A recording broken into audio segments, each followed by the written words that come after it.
السلام علیکم ناظرین، اس ایپیسوڈ کے شروعات میں ہم دیکھتے ہیں قسطنطنیہ میں سپاہیوں کے ساتھ منصوبہ ترتیب دیتے ہوئے میناتو کہتا ہے آج رات ہم جستنیانی کو شہر کی سب سے الگ تھلگ جگہ قسطنطنیہ کی دیواروں تک لائیں گے۔ جب وہ آئے گا تو ہم وہاں سے باہر آئیں گے جہاں ہم چھپے ہوئے ہیں اور اسے ختم کر دیں گے۔ سپاہی پوچھتا ہے اس کے بعد کیا ہوگا؟ تو میناتو کہتا ہے تحقیقات ہوگی، اس لیے جب ہم حملہ کریں گے تو تم شہر کی فصیلوں پر موجود سپاہیوں کو مار ڈالو گے، پھر ہم گلاٹا جائیں گے اور اپنے پرانے دن گزاریں گے۔ سپاہی پوچھتا ہے ٹھیک ہے، لیکن ہم اتنی رات کو جستنیانی کو وہاں کیسے لے کر جائیں گے؟ میناتو اپنی بیٹی کی جانب بڑھتے ہوئے کہتا ہے میری پیاری بیٹی نادیہ ہمارے کس کام آئے گی، یہ اس کا حل نکالے گی۔ جانیسری محل میں سلطان کہتے ہیں میں سلطان محمد خان ہوں، لیکن اب میں آپ کے سامنے سلطان بن کر کھڑا نہیں ہوں، میں آپ کے طور پر آپ کا درد بانٹ رہا ہوں۔ میرا دل بھی ایسے ہی دکھتا ہے جیسے آپ کا دل دکھتا ہے، میں جانتا ہوں کہ ہمارے اندر کا درد انتقام لینے سے ہی کم ہوگا۔ میں یہاں آپ کے سامنے قسم کھاتا ہوں۔ پھر تلوار پکڑتے ہوئے کہتے ہیں اگر ہم ہر جان کے بدلے 99 جانیں نہ لیں، اگر ہم نے اپنے خون کا انتقام نہ لیا تو ہماری تلواریں سفید اندر جائیں اور سرخ ہو کر نکلیں۔ میں اس تلوار اور ریاست کی قسم کھاتا ہوں، اس کا ذمہ دار ہر شخص تباہ و برباد ہو جائے گا۔ قسطنطنیہ میں رات کے وقت جستنیانی ایک خط لکھ رہا ہوتا ہے مجھے قسطنطنیہ میں آئے ہوئے کتنے دن ہو گئے ہیں، عمراء، سپاہ سالار اور دیگر اعلیٰ ترین حضرات وہ اپنے ملک کے حالات کی پرواہ نہیں کر سکتے، اور مجھے لگتا ہے کہ وہ بھی ہیں جو مجھے نہیں چاہتے، لیکن شہنشاہ اور عوام پرعزم تھے، اور جب بھی میں انہیں دیکھتا ہوں مجھے یقین ہو جاتا ہے کہ ہم بازنطین کو بچائیں گے، اور یہ بھی کہ اینا یہاں ہیں۔ نوترس کی بیٹی ایک ایماندار آرتھوڈوکس خاتون ہے۔ اس لیے میں سپاہی وہاں آتا ہے اور کہتا ہے نادیہ خاتون آپ سے ملنا چاہتی ہیں۔ یہ سنتے ساتھ ہی نادیہ وہاں آتی ہے اور گھبراتے ہوئے کہتی ہے جستنیانی جستنیانی اینا۔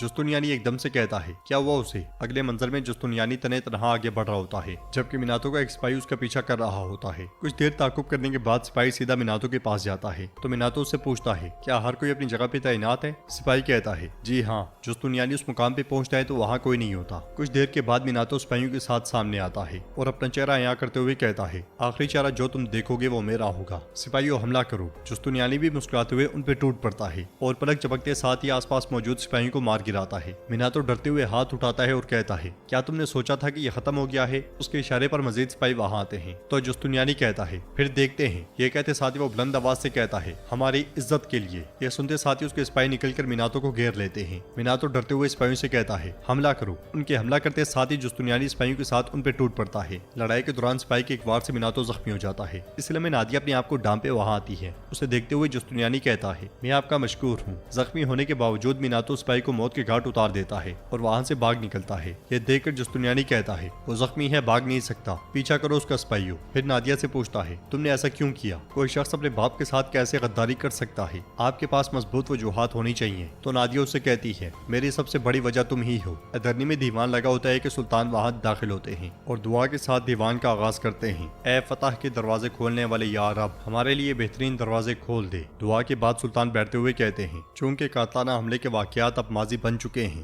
اس لیے اب ہم اپنے اصل مقصد کی طرف لوٹ سکتے ہیں۔ ہمارا حتمی مقصد قسطنطنیہ ہے۔ سلطان کے اشارے پر سپاہی نقشہ کھول دیتے ہیں اور سلطان پوچھتے ہیں حالات کیسے ہیں؟ آئیے آپ سے شروع کرتے ہیں خلیل پاشا۔ تو جاندارلی کہتا ہے ہم 80,000 مجاہدین کے ساتھ وادی لائکوس کے اطراف کی دیواروں کا محاصرہ کر لیں گے انشاءاللہ۔ ضرورت پڑنے پر اوسطاً 50,000 جنگجو اور بھی ہوں گے تاکہ محاصرے کے دوران عثمانی فوج کو کسی بھی قسم کی پریشانی کا سامنا نہ کرنا پڑے۔ ہم نے خشکی اور سمندر میں 2 ترسیلی حدود قائم کی ہیں، ضروری سامان ان 2 حدودوں کے ذریعے پہنچ جائے گا۔ سلطان پوچھتے ہیں سپاہیوں کی اتنی بڑی تعداد کیسے مطمئن ہوگی؟ کیا ضروری اقدامات کیے گئے ہیں؟ تو حمزہ کہتا ہے ہم نے ترکیہ کوچلی کو پیغام بھیجا ہے، خاص کر کے قسطنطنیہ کے ہمسایہ تمام شہر، وہاں ترسیلی حدود قائم کر دی گئی ہیں اور سامان بھی ذخیرہ کیا جائے گا۔ سلطان پوچھتے ہیں طہارت اور دوا کا کیا ہوگا؟ تو زگنوس پاشا کہتے ہیں ہماری افواج جو آگے بڑھیں گی وہ قرارگاہ کے علاقے میں صاف پانی کی ندیاں کھولیں گی، ان آبی گزرگاہوں کے اوپر غسل خانوں کے لیے خیمے لگائے جائیں گے، طبیبی دستہ بھی وہیں موجود ہوگا۔ یہ سب سننے کے بعد سلطان کہتے ہیں آئیے سب سے اہم معاملے کی طرف آتے ہیں، محترم مفتی خیر الدین فوجیوں کا جذبہ کیسا ہے؟ تو مفتی خیر الدین کہتے ہیں مجاہدین کی فکر نہ کرے سلطان معظم، رہنمائی دستے جو ہم نے نوجوان شیخوں سے ترتیب دلوائی تھے وہ قرارگاہوں کا دورہ کرتے ہیں، وہ قسطنطنیہ کے مقصد کو حاصل کرنے کی اخلاقی اہمیت کو بیان کرتے ہیں۔ سلطان کہتے ہیں سب کچھ تیار ہے، آئیے ہم اپنی تلواروں کو چمکائیں جو ان منحوس دیواروں کو گرا کر تباہ کر دیں گی جو ابھی تک پار نہیں ہو سکی ہیں۔ پھر کھڑے ہو کر کہتے ہیں جو ہیکل توپوں کو ظاہر ہونے دیں، انہیں ان کی عظمت دکھائیں۔ یہ کہتے اور سنتے ساتھ ہی وہ سب دیوان سے نکل جاتے ہیں۔